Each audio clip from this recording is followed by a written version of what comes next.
Look, as Kath said, I'm Greg Chipp, CEO of a Drug Policy Australia, which is a new NGO dedicated to harm reduction and promoting harm reduction. The unique thing about Drug Policy Australia is it's a registered charity and a advocacy-only group, which I'll talk about in a minute.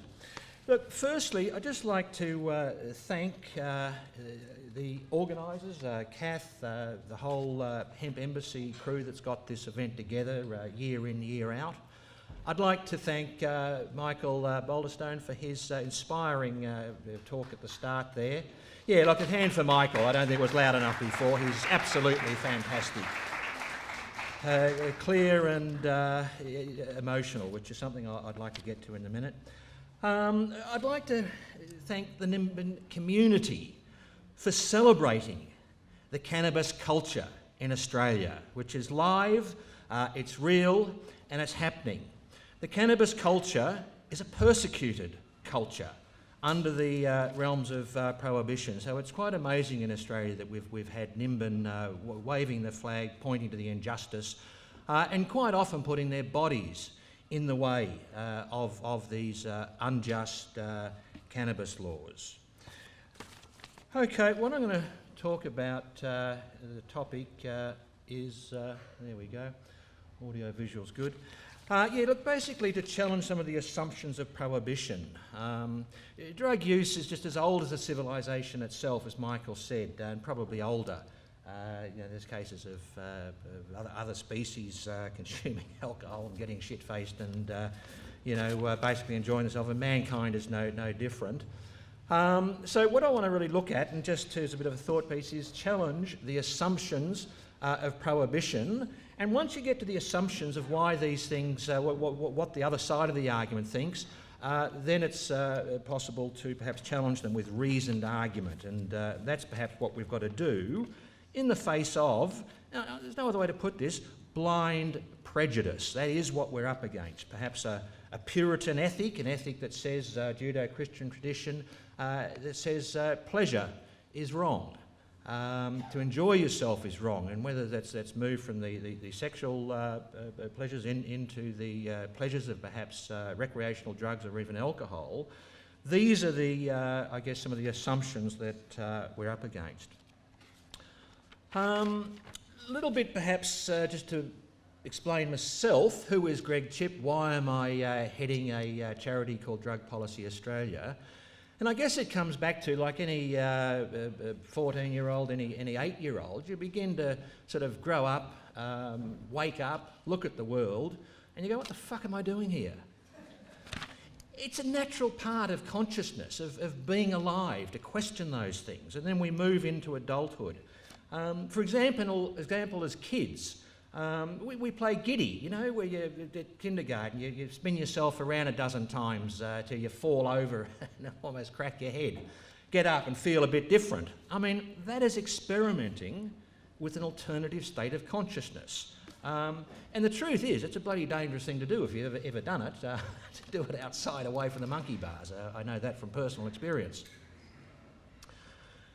And then I guess at 14 I began to be interested in alternative states of mind, consciousness. As I said before, the who am I, what am I doing here, is there a God, what are the confines of my mind, can I transcend it? And I was interested in drugs, which are clearly a way to look at a different consciousness, perhaps a way to enlightenment. And it was just natural curiosity. I remember when I was 14, I was busted badly for a bottle of whiskey on a family holiday, and I suggest many people here have had the same experience. I will say it was a forerunner of things to come, so I ran into more trouble than being busted for a bottle of whiskey later in life. But look, I had a terrific relationship with my father and asked the question, quite honestly, you know, why are drugs illegal? And like any father concerned, you know, that I should take the road to rack and ruin, you know, become an alcoholic or a drug addict, he answered with thoughtful answers. The first one I'll never forget. He said, well, look, if you use drugs, you'll be dead before you're 30, or could be dead before you're 30. And You know, that is somewhat true if you look at the ravages of addiction that has got a massive toll on Australian society. We still have about 500 people a year die of a heroin overdose, and I always think, but for the grace of God, there go I. But not to be put off by the danger, in fact probably a little encouraged. Here's a little bit of the irony of drugs. We are encouraged by risk-taking behaviour at a young age. And I suppose the second thing that my father said to me, drugs are addictive. Yeah? I was pretty worldly even at 14 or 16. I knew people were smoking pot and they weren't addicted. So, you know, the myth that using drugs is a road to addiction is just wrong. And then even narcotics, which I started to delve into my mid-20s, the myth that one use of heroin or one toke on an ice pipe is going to lead to the road of addiction is just wrong. The facts and figures are that perhaps 10% of people that use alternative substances become addicted. Now, whether this be alcohol, cannabis, you know, or any substance, some people will go on to develop problematic use. And as new science has come to light, keep in mind these discussions I was having with my father was 40 years ago, that addictiveness really has a lot to do with the person, not the drug. You know, you unveil a little bit of powder in a corner and, oh, no, it's going to be addictive. That's not the case, but that was the prevailing point of view going back 40 or 50 years. And the fact that drugs are addictive is a fact I guess we've got to address. Certainly an advocacy organisation like mine that advocates for the decriminalisation of all drugs, as has been done in Portugal, and I'll delve into it a little bit more lately. But we advocate that, but we certainly don't advocate the use of drugs, encourage people to use drugs. In actual fact, drugs can be dangerous. There's not a shadow of a doubt. They can be addictive. But there's also other things. They can be beneficial perhaps in spiritual and other areas. They can be relaxants. They can be used therapeutically. So, you know, the drugs is a danger. Addiction is a danger, but let's not overreact to it. And here's the new evidence. I'll just tell a little story that I think some of you might have read about in a book by Johann Hari, called Rat Park. There was an experiment done in the late 60s, in fact late 50s, early 60s, replicated and had terrific scientific traction, that you put rats in a park, you give them an option of cocaine, and another one was done with heroin, and these poor rats end up absolute junkies. You know, they dose themselves to death. And this was used as a proof in the pudding that drugs are addictive. You give a mammal like a mouse, a rat, which is very similar to the in brain chemistry, to the human brain. They use the drug, they become addicted, and they dose themselves to death. So you transfer that into human behaviour, and you've got a perfect case to say drugs are addictive, drugs are dangerous, we've got to ban them. If somebody uses drugs, boy, they're gone, they're going to end up addicted and dead, as my father said to me. Now, in the 70s and in fact the 80s, psychologists began to delve a little bit more into the human brain, and the advances in science in the last 10 and 20 years is just phenomenal. But what was discovered was, in a sociological experiment, if you put rats in Rat Park, a happy environment where they've got little Ferris balls wheels to play on, they've got plenty of food, they've got other rats to have sex with, you know, basically Rat Park. Now, those rats, given the option to dose themselves on heroin or alcohol or narcotics, don't dose themselves to death. And it's an astounding result that completely and utterly disproved the theory of addiction, that it is the drug, something evil in the substance that we as human beings have got to guard ourselves against. So this is again one of the first, I guess, assumptions, if you like, of prohibition is the nature of addiction itself. And I certainly don't deny that cannabis is an addictive substance. I've been addicted to cannabis myself for many years, and I will say loved it, but that's perhaps not the point. The point is that you can develop problematic use with cannabis. You can use it too often to the point of your own motivation, your own goals in life. And while I'm just finish up on this thought of what is addiction, and I'd like to say how does one overcome addictions, and I have overcome addictions from my life, from tobacco through to heroin, a short period of my life. It has to do with motivation. It has to do with wanting something positive in life. And I think, we've got people here that will know of people that do have problems, and I can just implore you to talk to them and look at the underlying factors that lead to that addiction. Let them find something that they want in life more than using drugs. And that would be certainly the answer, and this is only anecdotal sort of case my own situation, but it is backed up by experiments like Rack Park, that if you have alternatives in life, you're unlikely to want to be getting up and having a bong at 7 o'clock in the morning. If life's dull and boring, then there is a good chance that you may think, oh hell, I'll have a bong. And here's one of the great ironies of prohibition that I think we've really got to get out and fight, is the fact that the forced abstinence, the police that come in and invade our homes at will, that go to a train station or a pub with a dog and sniff your bloody groin for a little bit of pot. The fear, the apprehension of marijuana, of being busted for marijuana, or being busted for other drugs, of going between the law courts, of being embarrassed in family and friends, of being stigmatised, of being vilified.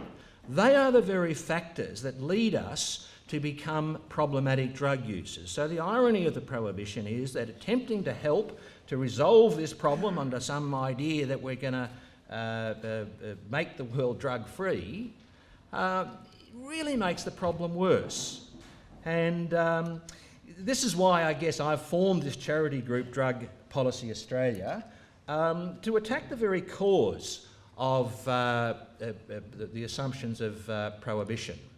Now, I'll just give you a little bit about Drug Policy Australia, what it is. Our constitution is, at the principle, we're a charity for a start, and I'll possibly even pass a hat around later and see if we can get anyone to pitch in a couple of bucks, but we are a charity, and that was a big deal, to be an advocacy-only charity. And you read our constitution here. The principal purposes of the company are to promote the prevention and control of diseases associated with the use of psychoactive substances by a way of harmonisation approach through public education, research and advocacy. Advocacy is the big thing that we need to do. Get to the pollies that basically make electoral capital out of law and order, and they're doing it again, and I've got some examples later on. It's an obscenity.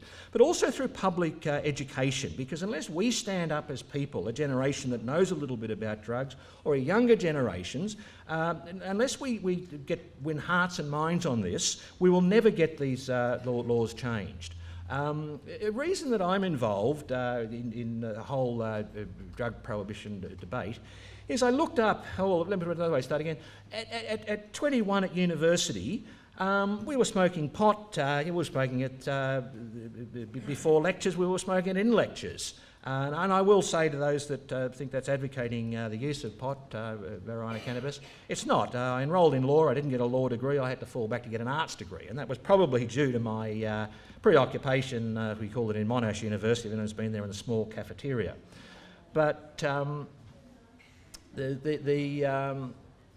thing was, I thought that at least marijuana would be legal in 5 years' time. And I went on my merry way, I got corporate jobs, I made some money, and I lived a good life.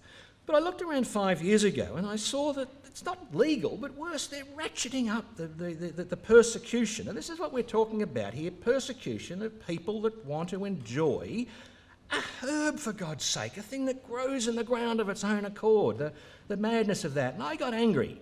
And I'm still angry about this, and I feel it's incumbent upon my generation to get this problem fixed. So, I've stood for Parliament to try and wave the flag, and when I possibly don't think that the politics is the way to solve this, I've formed what's a fully fledged advocacy charity It was a bit of a battle because there's been no advocacy organisation in Australia that has been allowed to advocate. Traditional charities do good work, feed the poor, provide rehabilitation services, but there was a new Charities Act in 2013 that opened the door for advocacy charities.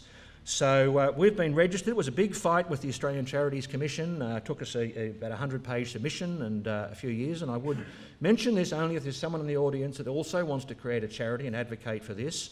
There are opportunities in the new definitions of charity, but we are advancing health, and drugs is so integrally connected with the health of the community.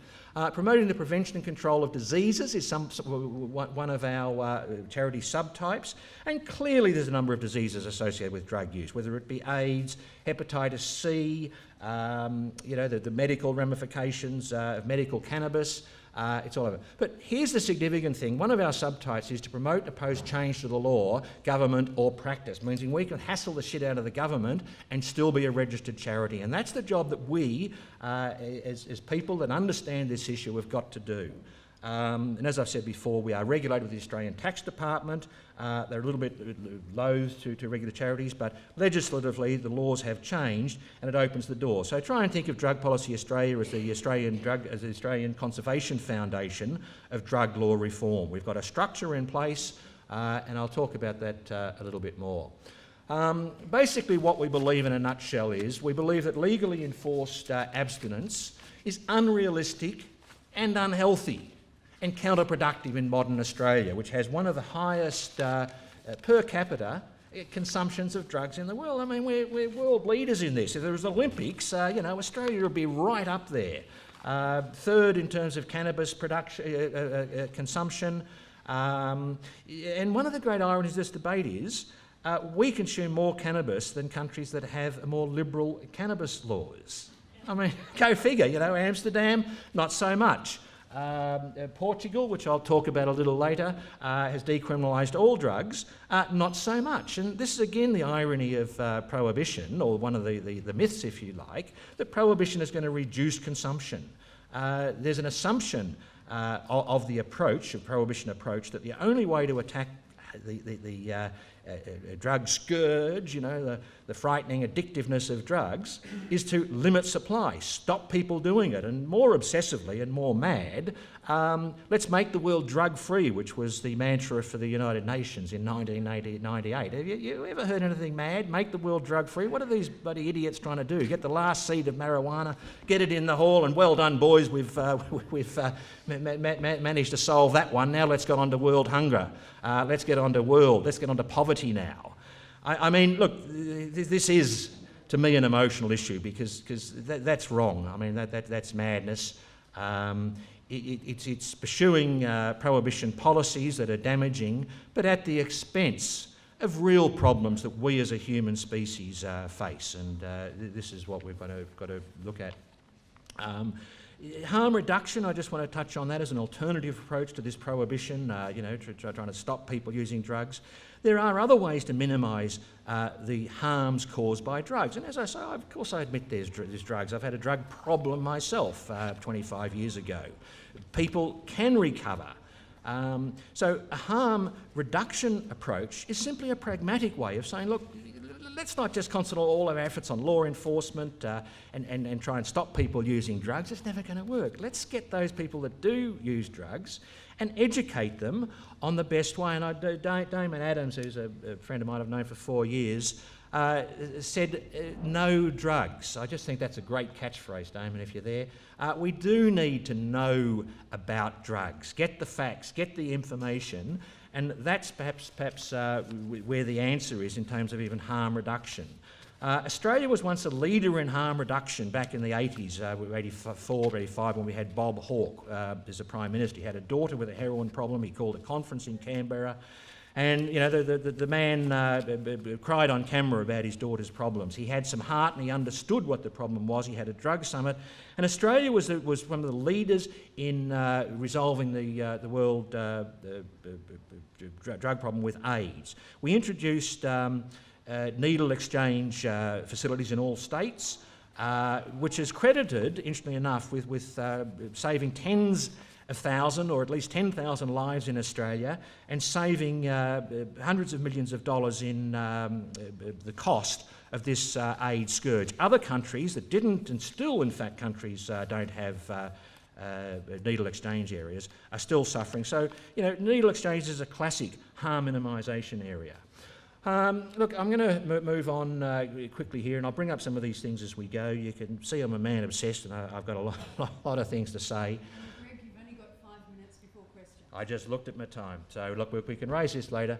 So look, I'll move along, and this is okay, but what I wanted to do was just give you some facts and figures and a little bit of context for where we're going here. The National Drug Household Survey detailed 203, you might have heard of this. It gives us an idea of how much Australia are world leaders in drugs. The two biggest drugs, the two biggest killers in Australia is not cannabis, it's not heroin, it's tobacco and alcohol by such a margin that cannabis and other drugs aren't even in the race. Look, I won't dwell on this, but I did want to just give you an overview of what sort of numbers we're talking. I think it was Michael said there's 2 million Australians that use cannabis regularly. Well, that's your top, your line on the cannabis thing, the cannabis usage there, which is 10% of people have pretty much used cannabis. It's varied a little bit, but if, look, 2 million Australians over the age of 14 to 20 million, I should say, approximately, it's 2 million Australians. So you can say that those people that do use cannabis, you're not alone.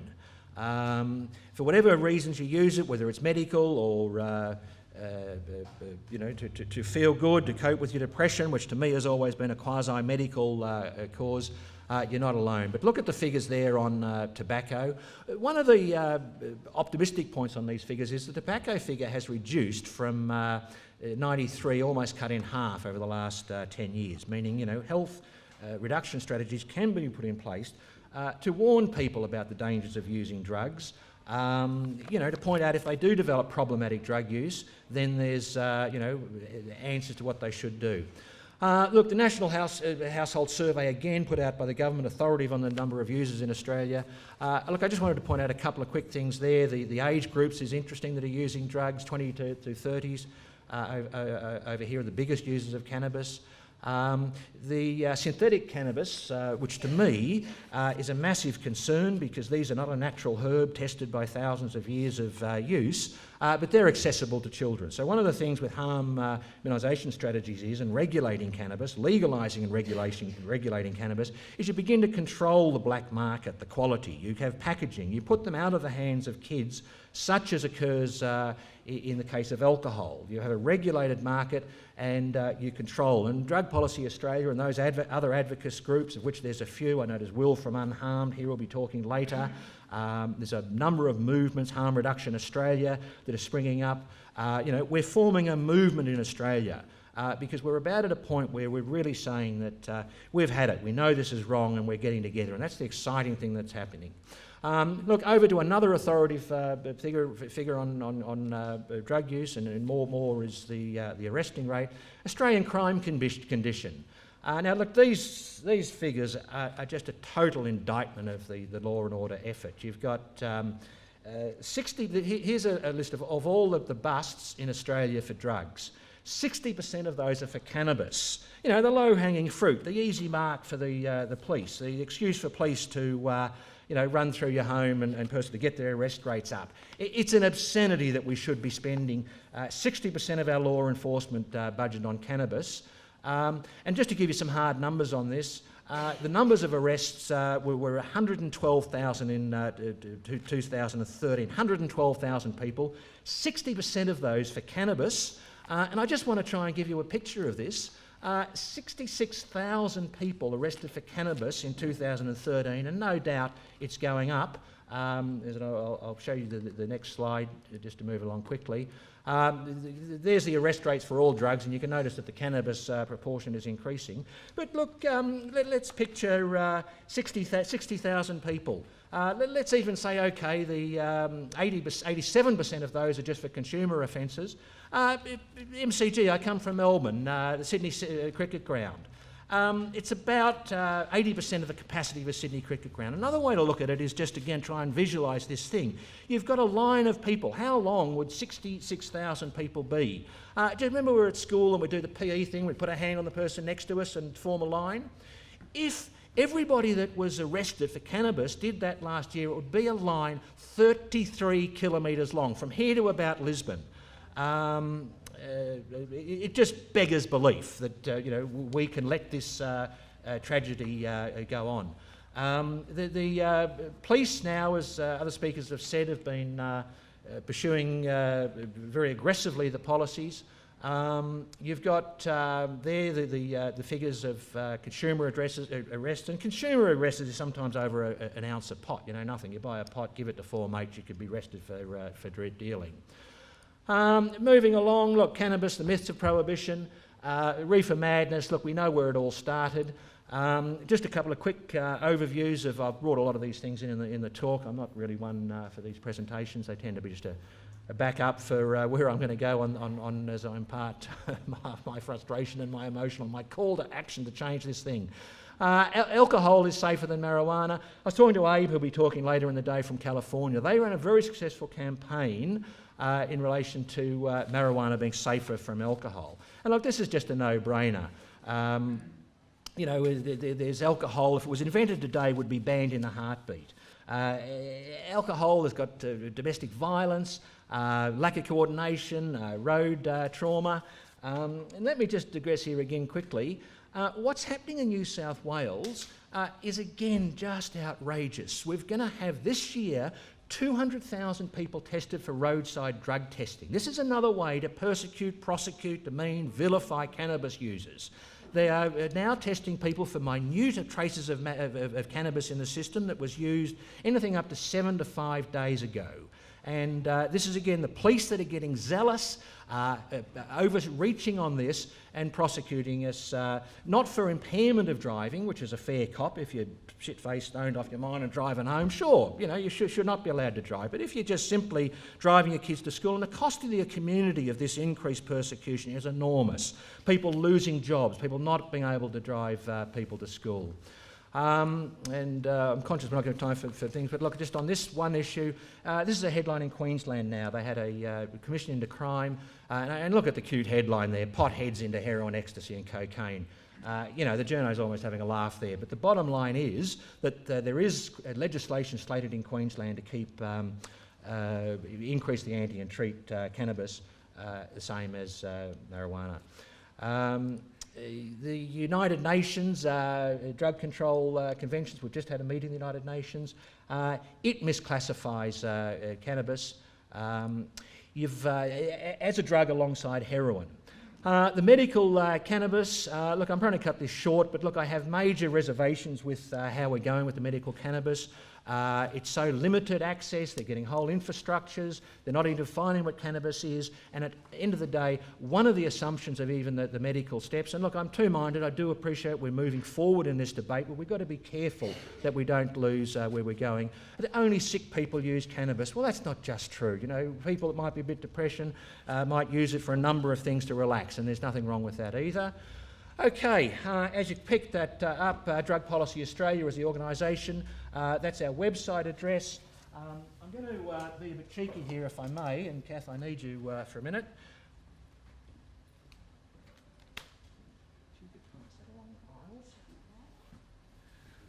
My dad said to me once, son, never let a chance go by. So I bought the proverbial hat there. I've got some business cards in the hat. If you want to take a business card and get in contact, and I think without saying, the hat is, we are a fully fledged charity. We will issue tax deductible donations if anyone wants to take a card and tip us in with a bit of start-up capital. But otherwise, if you've got a buck or two coin, drop it in. And I do that unashamedly. This is a cause that we've really got to get involved in. Otherwise, give me a call, give me an email. The movement's starting and we've really got to join ourselves together. I'm angry, I'm mad, and I think we've got to say, I've had it and I'm not going to take this anymore.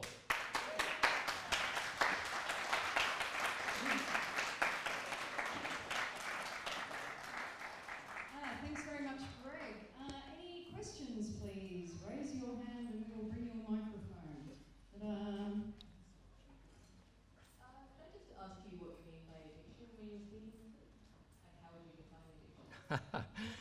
Good question.